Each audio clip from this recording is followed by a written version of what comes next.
dari dinas. Pertama-tama yang terhormat Bapak Erwin, assalamualaikum dulu Pak ya. Ini mungkin pertama mungkin kegiatan ini merupakan sebagai tindak lanjut daripada yang terjadi laporan dari wali kota Pak ya. Pastinya Pak ya, usulan ini kenapa ada di sini yang merupakan ya usulan daripada warga, kenapa sih di Bintaro Indah ini sudah dilakukan pembangunan sebelum-sebelumnya masih banjir ya Pak ya. Ya Pak ya. Alhamdulillah Pak, di daerah sini ada selokan anggaran Pak ya yang dilaksanakan di tahun 2025 ini Pak. Ya, itu yang pertama dasarnya Pak, kenapa kegiatan ini bisa hadir di sini Pak. Ya. Ini direncanakan kegiatan ini memang konsepnya merupakan penanggulangan banjir Pak, yang konsepnya dilakukan pembuatan tandon. Ya, ini saya garis besar dulu Pak ya, nanti bisa kita lihat di paparannya.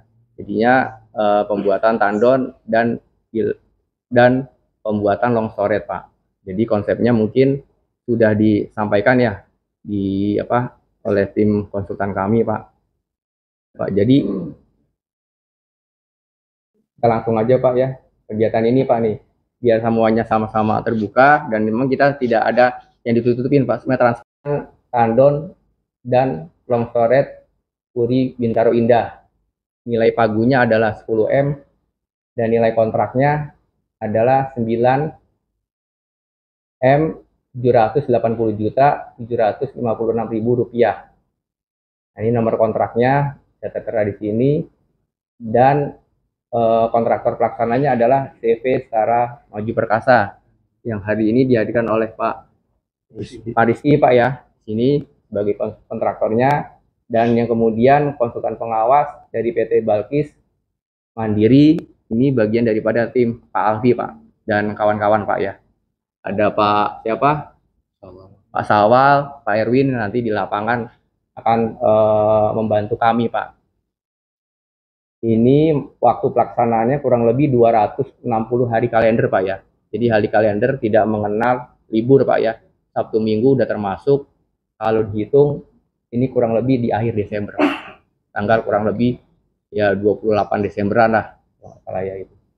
Nah ini rencana penanganannya adalah tandon, tong storage, rumah pompa dan saluran drainase sebagai pengarah ke bagian daripada si tong storage Pak. Ini saya garis besar Pak ya. Jadi kami dari dinas di sini menunjuk Pak dengan proses pengadaan barang dan jasa adalah wakil tangan kami adalah konsultan pengawas PT Balkis Pak. Jadi segala keluhan-keluhan yang nanti disampaikan warga baik secara teknis maupun non teknis bisa disampaikan ke konsultan pengawas kami Pak. Karena memang kan dari dinas banyak kegiatan Pak ya. Jadi kami menunjuk dengan proses pengadaan yang jelas di yang dimenangkan oleh PT Balkis Mandiri. Ini nanti segala keluhan-keluhannya bisa disampaikan ke Pak yang standby yang ada di sini Pak. Kemudian kita berharap bahwa pekerjaan ini bisa tepat waktu ya Pak ya di akhir Desember ini. Karena memang kita tidak bisa memastikan ya Pak ya, karena kondisinya alam, mudah-mudahan sih selesai Pak ya. Jadi walaupun nanti tidak selesai, tetap kita ada masa perpanjangan Pak. Jadi bukan berarti misalkan kok kenapa ini sampai bulan Januari, itu diperbolehkan Pak di aturan. Jadi perpanjangan waktu kurang lebih 50 hari, itu pun dengan konsekuensi si pelaksananya kita lakukan denda keterlambatan Pak. Jadi nggak usah khawatir Pak. Tapi juga saya berpikir mudah-mudahan nggak sampai ke sana ya Pak ya. Di Desember selesai dan mudah-mudahan sebelum Desember juga selesai Pak ya. Yang sebelum bulan Berber ini pekerjaan yang berhubungan dengan air bisa kita selesaikan Pak. Kecuali yang finishing di atas nanti bisa ya setelah bulan Ber ya Pak ya. Misalkan pas masuk bulan Bernya gitu Pak. Seperti itu. Lanjut. Nah ini Pak ya. Jadi secara garis besar layoutnya mungkin seperti ini Pak. Jadi nanti ada pembangunan tandon yang di sebelah sana Pak ya. Yang di sebelah sana ini hanya gambaran aja Pak terkait masalah ukuran-ukurannya ini. Kemarin juga kita sudah melakukan koordinasi ya dengan PT Jaya ya Pak ya. terkait kepemilikan tanahnya, lahannya beliau Pak, gitu. Dan termasuk bangunan-bangunan rumah yang jadi yang halus itu nanti kita baru buat longsoretnya setelah jalan yang halus itu ke sini Pak. Jadi yang halus sana nanti kita konsepnya kita geser itu posisi salurannya Pak. Jadi kita tidak memotong daripada jalan yang baru yang kurang lebih tahun 2022 itu baru kita kerjakan Pak. Ya. Lanjut Mas. Nah ini layoutnya. Layoutnya di sini bisa dilihat ya Pak ya. Ini masih gambar yang lama Pak.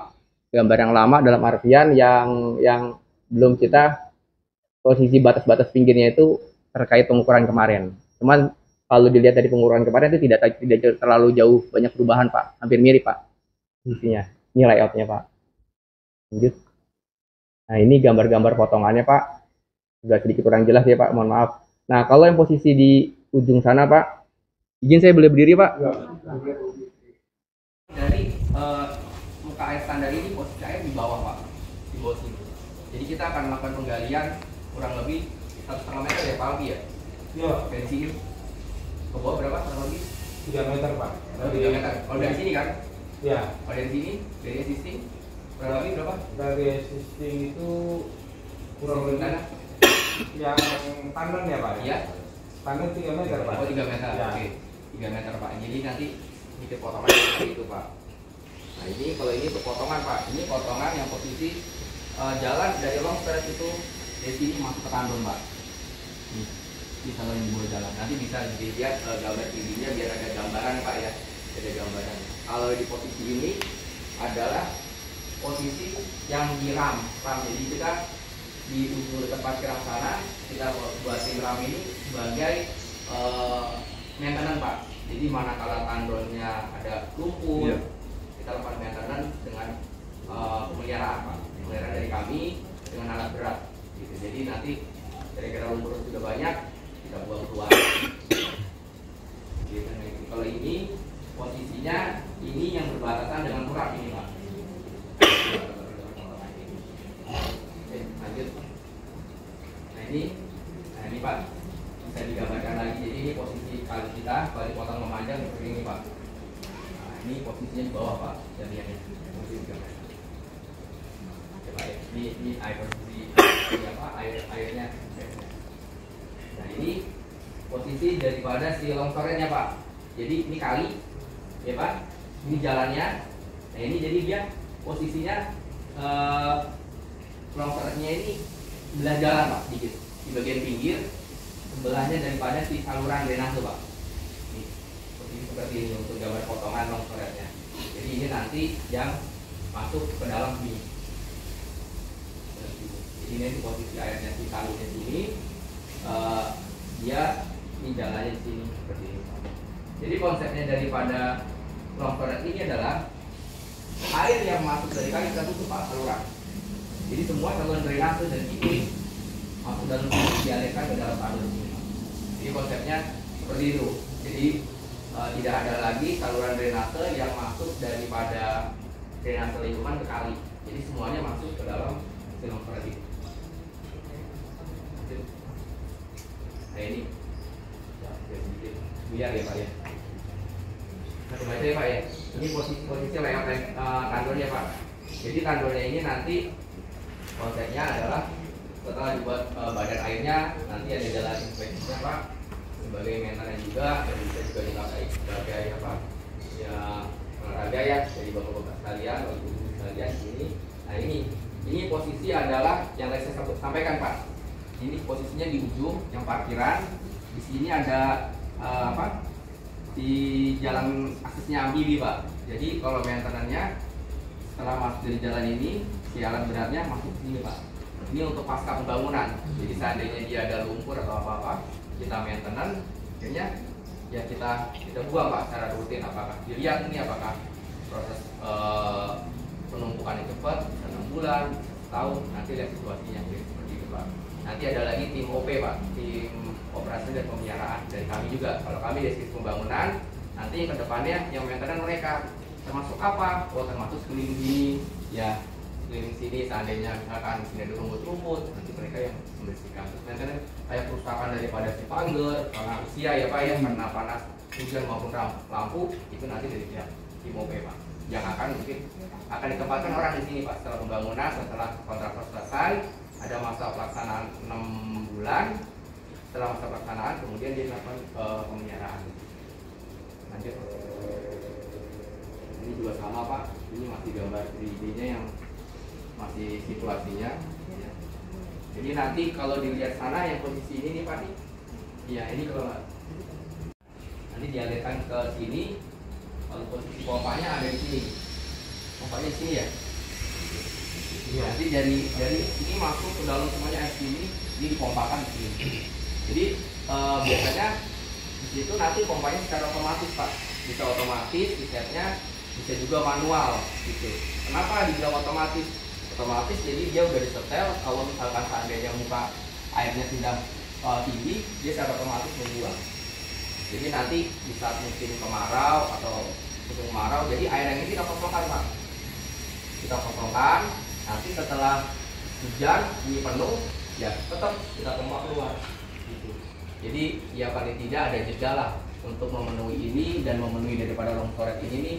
Kalau lah misalkan 1 jam, jadi tidak ada di jalan air Pak. Jadi masuk ke dalam sini dulu, ketampung, pindah ke sini, baru nanti kita buang. Makanya setiap di musim kemarau ini kita kosongkan ini. Nanti kan di sini ada petugas tandonnya, dia yang rutinitas menjaga Pak ya, merawat. Misalkan ada kendala di pompanya, ya mudah-mudahan biasanya kendalanya sampah Pak. Sampah itu aja dia. Lanjut. Oh, nah ini longsornya kurang lebih ini 2 meter ya Pak Alfi ya? Iya, lewatnya 2 meter. 2 meter. Nah ini kalau untuk pemiringan ininya diukur beda lokasi dari depan ke sana berapa? Yang paling depan 1,2, tengah itu 1,5, di ujung sini 1,7. Oh, ada selisih 46 cm. Ini 46. Jadi kemiringan ini dialirkan secara gravitasi dari depan yang posisi jalan yang kita habis cor itu sampai ke sini. Nanti artinya jadi di saat air di jalan masuk ke sini semuanya. Ini bisa diangkat dan insya Allah dilalui mobil kok kuat Pak. Jadi bisa diangkat untuk dilakukan maintenance Pak. Seandainya di bawahnya sama. Ini kurang lebih 5 meter ya Pak lagi ya? 10. Oh 10 meter. Nanti bagi maintenance yang penting maintenance orang sini bisa masuk Pak. Kalau tidak salah ukurannya 60 cm kan 60. Jadi orang masih masuk ya? Iya. 60 masih masuk. Nah, jadi ini nanti pengecorannya secara manual Pak, manual dalam artian di lapangan, di offset, jadi kita tidak fabrikasi gitu ya. Jadi semuanya kita coba bertahap dari lantai, kemudian dinding, saya daripada tutupnya. Dan ini memang sudah kita metode longsoret ini sudah kita terapkan 2 tahun ke belakang Pak. Mungkin baru bisa dilihat di perumahan Jakarta Permai, Kulicang, Pondok Jagung. Alhamdulillah Pak, ini bisa nampung ya kurang lebih 1 jam 2 jam lah. Mandenya memang durasinya memang benar-benar lebar Pak. Jadi kita konsepnya hanya menampung Pak, menampung di bawah. Yang pasti nanti juga kita alirkan karena memang di Tangsel ini sudah banyak area terbukanya yang sudah tidak bisa kita manfaatkan. Jadi kita lari ke jalan. Jadi kalau tandon kan yang terbuka ya Pak, biasanya itu tanah itu yang tersapan. Tapi kalau ini sifatnya tertutup. Jadi kita kalau tampung di bawah tanah, nanti bisa dialirkan di saat manual ke arah tandon, atau juga sama Pak, ini biar pembuang di tempat lain karena pembuang. Cuma bisa juga pakai pompa. Kalau ini kan konsepnya pakai pompa. Kalau yang di Kulicang itu dia gravitasi Pak. Jadi kalaupun dia penuh, yang penting jalan nggak penuh. Yang penting jalan nggak penuh, dia lari ke bawah. Nah, mungkin ini yang mungkin kita perlu nanti bicarakan bareng-bareng ya Pak ya. Yang berkoordinasi pertama tentang akses jalan mobilisasi material. Itu harus kita ngobrolkan, jangan sampai nanti kalau nggak diselesaikan tiba-tiba ada mobil yang parkir, nanti kan jadi salah hal ya. Memang ini kan darurat sifatnya Pak ya. Oleh poin kedua ini manakala kita bisa ngecornya pagi di bawah, sore ke bawah. Alhamdulillah Pak. Kadang-kadang kita malam nih, wah kalau nggak dicor nanti takutnya airnya kan cepat ya Pak ya. Di sini pas kita gali berapa meter aja pasti udah ada air Pak. Nah ini hal ini kita belum masuk ke sana, belum kita antisipasi nih Pak. Nih kan masing-masing daerah kan kadang beda-beda ya Pak ya. Kadang 1 meter udah keluar air, ada yang 2 meter baru keluar. Nah ini nanti kita baru tinggal tes aja Pak. Kemudian juga poin ketiganya adalah utilitas kabel ke tiang Pak. Yang mudah-mudahan saat kami butuh informasi terkait kabel-kabel ataupun tiang utilitas seperti kayak model apa, internet atau apa ya Pak ya, pembelian atau apa, khawatir di sepanjang nanti ini akan terkena di longsoran itu seperti tiang listrik. Oh ternyata di bawahnya ada kabel, ada PDAM. Nah itu Pak perlu kita antisipasi. Harapan kami di longsoran tersebut tidak ada, seandainya ada pipa membentang Pak, itu kan nanti akan menyangkut sampah. Kalau bisa steril, jadi nanti kalaupun ada kendala di lapangan, nanti kita akan ke vendornya akan koordinasi. 356 kita mengundang semua di RT 7 juga, RT 4 juga datang hadir semua di pertemuan tersebut pada hari Sabtu. Berikut ini pertanyaan yang ada. Sebelumnya kita telah menerima gambar waktu itu. Sebelum pertemuan memang kita meminta untuk menerima gambar dari konsultan Pak Alfi, baru kita bisa mensosialisasikan. Dan dari hasil gambar tersebut itu kita kumpulkan warga, dan kebetulan di sini warga banyak yang punya teknik sipil dan beberapa ngerti mengenai konstruksi lah. Nah ini ada mungkin lebih dari 50 nih Pak, maaf pertanyaannya. Ini pertanyaan mungkin kita mulai dari yang RT 1 di sini Pak. Di sini ada, ini di sini, ini gambar jalur saluran existing yang Pak yang ada di biru-biru ini, ya, yang akan masuk ke long storage ya, mungkin tadi bak kontrol kali ya, mungkin ya disampaikan. Di sini juga ada 2 pompa untuk backup. Apabila salah satu pompa rusak, kapasitas pompa menyesuaikan dengan perhitungan debit air hujan dan grey water yang masuk tandon. Nah, ini mungkin bisa dijawab satu persatu kali Pak ya, mungkin. Nah ini pompa ini memang 2 Pak ya? Iya. Ya, pompa itu memang 2 yang berjalan dua-duanya atau satu saja, satu sebagai backup. Dua-duanya jalan. Jadi kalau misalnya salah satu yang rusak masih ada, dan itu berapa lama penggantiannya?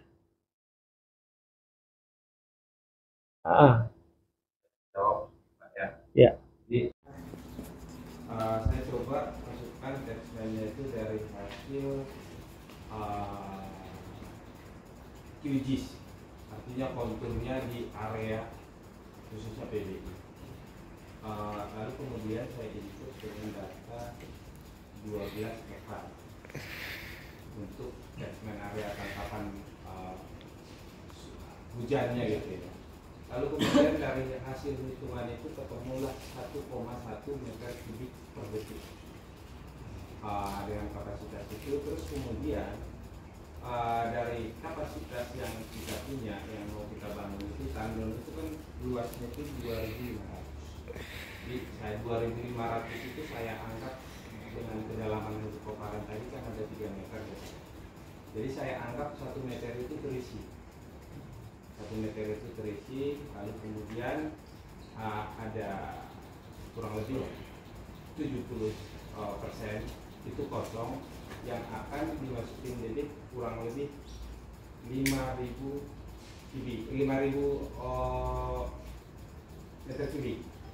Terus kemudian dari kapasitas long storage yang panjangnya kurang lebih 300 meter, itu kan luasnya itu 2 dikali 1,5 gitu ya, kurang lebih panjangnya 300 meter ya Pak. Itu yang kapasitasnya itu di 900 meter kubik. Lalu dari hitungan kita itu di dalam perhitungan tadi yang saya hitung debit banjirnya yang kurang lebih itu per jamnya itu 3.960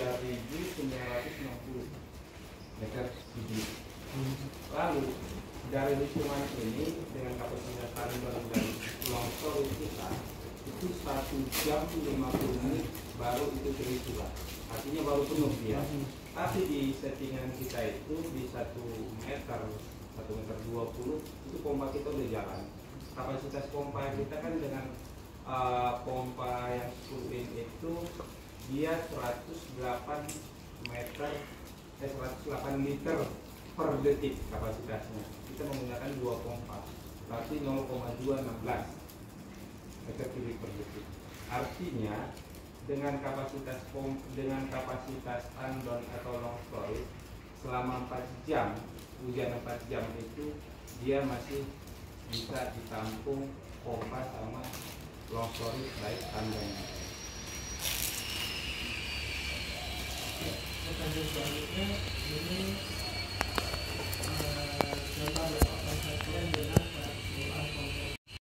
mengingat desain sistem buangan komplek PB nantinya adalah full mengandalkan sistem mekanis. Mungkin dapat diusahakan untuk dapat dibuatkan sistem buangan dari tandon ke arah yang dilengkapi dengan gate valve pintu air, letterbox yang mana operasional pintu air ini adalah normal close. Dibuka hanya pada saat kejadian ekstrim, misalnya sistem pompa tidak dapat berfungsi, rusak, dan tidak adanya support. Nah, ini bukan gambarnya, kita cuma sampai sini doang nih Pak, nggak ada sampai keseluruhan yang tadi mungkin itu tadi gambarnya mungkin bisa di provide nanti ya depannya. Terus kedua yang AMDAL, RKL, RPL seperti apa AMDALnya? Diperlukan penjelasan terkait perhitungan analisa visibility study yang menguraikan bahwa volume tandon sesuai dengan jumlah kapasitas debit air hujan, grey water. Ini kayaknya tadi udah dijelaskan kayak tadi dijelaskan. Adapun yang dimaksud dari luar komplek Puri adalah limpahan air dari zona arah Jalan Lombok. Nah, jadi ini maksudnya kita ada Jalan Lombok, jalan yang dari sini lurus, Pak. Ya. Kan limpahan air itu nanti masuk ke long storage berarti, Pak ya. Yang dari jalan sana juga Sumatera yang di jembatan masuk, ada juga masuk ke long storage. Ya, jadi kan persoalannya itu yang setelah ada kejadian juga kita datang kemarin juga melihat kondisinya seperti apa seperti itu. Terus kemudian memang permasalahan yang paling mayor di sini kita lihat itu dari saluran existing masuk ke dalam pemukiman, artinya berkuatan. Jadi memang dari Jalan Sumatera itu juga kita coba lihat air yang dari Jalan Sumatera itu bukannya masuk ke dalam kali, yang terjadi adalah sebaliknya, air yang dari sungai melimpas ke dalam saluran, kemudian limpaslah ke pemukiman PBI gitu ya. Jadi di sana kita buatkan letterbox, Pak, di khususnya yang di jembatan gitu ya Pak ya, supaya air yang dari kali tidak ada limpasan lagi ke pemukiman. Terus kemudian yang saluran-saluran yang existing yang tadinya itu connectingnya dengan kali itu nanti akan kita blokir, Pak. Jadi kita blokir mau baik musim hujan, musim kemarau gitu ya. Nanti semuanya kita masukkan ke dalam long storage, lalu dialirkanlah ke tandon karena memang levelnya lebih rendah, lalu dipompa secara mekanis gitu. Kurang lebih konsepnya seperti itu. Jadi semua nanti yang aliran yang connecting ke kali itu nanti kita tutup semua, Pak. Tidak ada lagi aliran yang dari pemukiman itu ke kali. Existing gambar ini. Yang itu benar. Itu yang posisi di sana, Pak. Posisi yang di tandon. Di tandon ini ya. Ini benar. Di sini ada lampu diusul. Lampu sih oke ya. Di sini diusulkan untuk tadi tambahkan CCTV untuk monitoring kejadian sekitar tandon. Misalnya ada perkumpulan negatif atau transaksi narkoba, pemasangan CCTV itu dimungkinkan nggak, Pak? Ini Pak, kalau terkait CCTV biasanya kami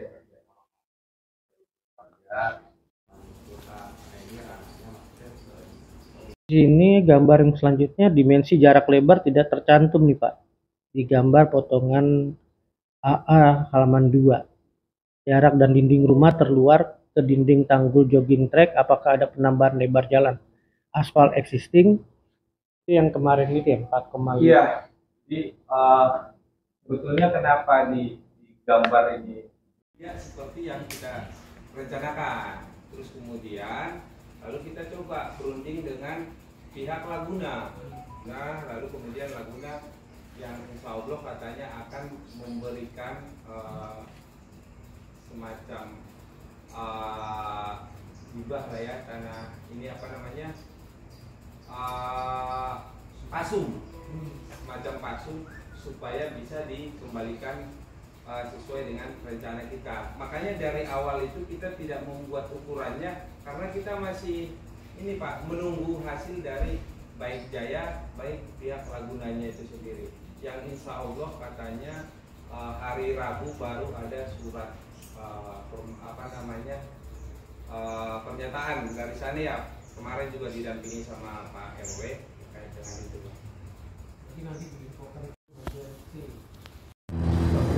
Ini berapa dalam elevasi galian dari level permukaan existing jalan ke top permukaan box culvert? Apakah elevasi tersebut sudah memenuhi standar kemiringan box culvert terkait level yang ada pada titik posisi awal atau gerbang Puri RT6 yang depan Pak? Ya.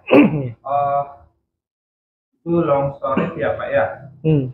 Memang long storage itu jadi untuk supaya sampah ya, ataupun pasti pasang. Nanti di pertemuan saluran juga ada. Ini sama.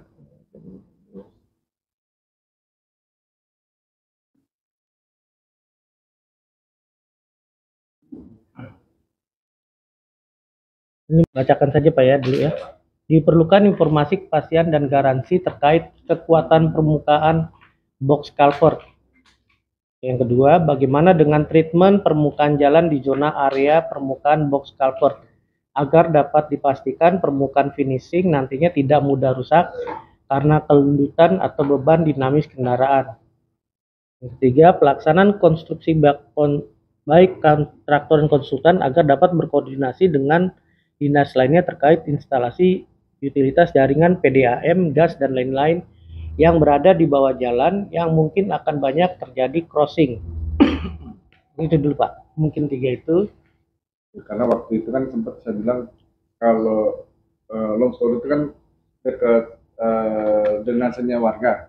Di situ udah ada tertanam pipa air sama pipa gas kalau nggak salah.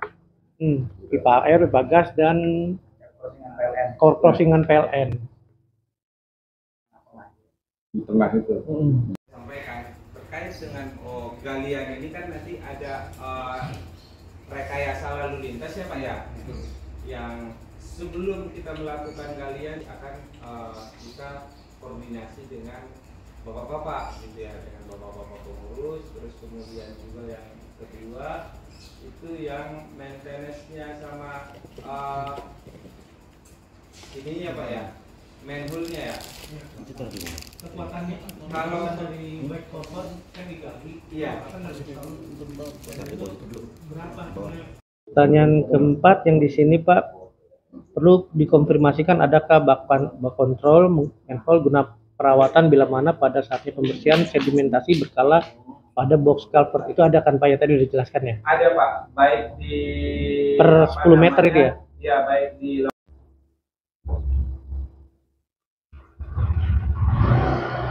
Pertanyaan dari RT1 lanjut Pak ya, pertanyaan dari RT yang lain, RT1 masih. Penambahan lampu penerangan di sekitar bedeng pekerja dan area lokasi penempatan material proyek lapangan. Apakah ada penerangan Pak yang sekarang ini kan ada bedeng di situ? Iya Pak. Itu penerangannya dirasa kurang Pak. Terus kedua,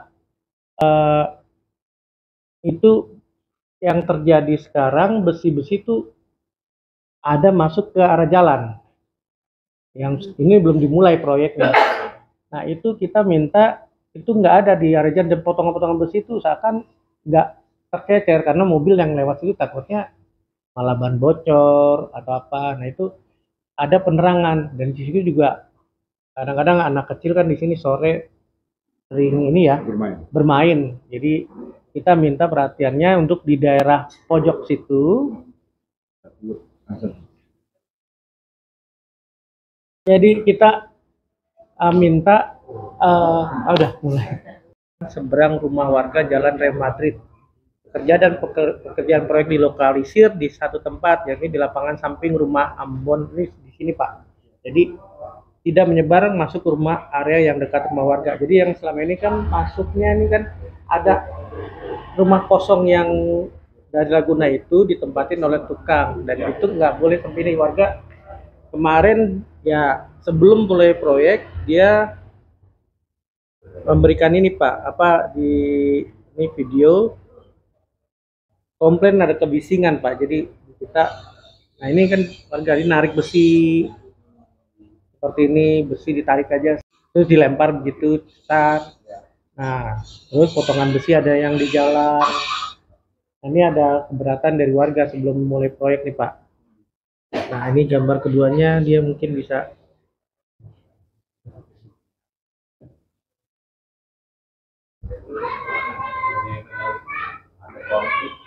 besi-besi yang di sini. Ini kan di rumah warga, harusnya kan di bedeng nih Pak. Bukan masuk di area sini, meskipun itu rumah kosong.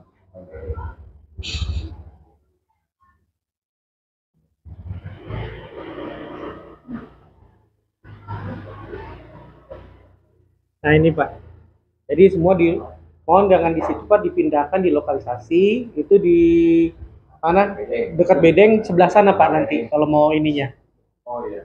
Atau di pojok yang tikungan itu. Ya, depan bedeng sebelah sana ya. Sebelah bedeng. Sebelah bedeng. Itu yang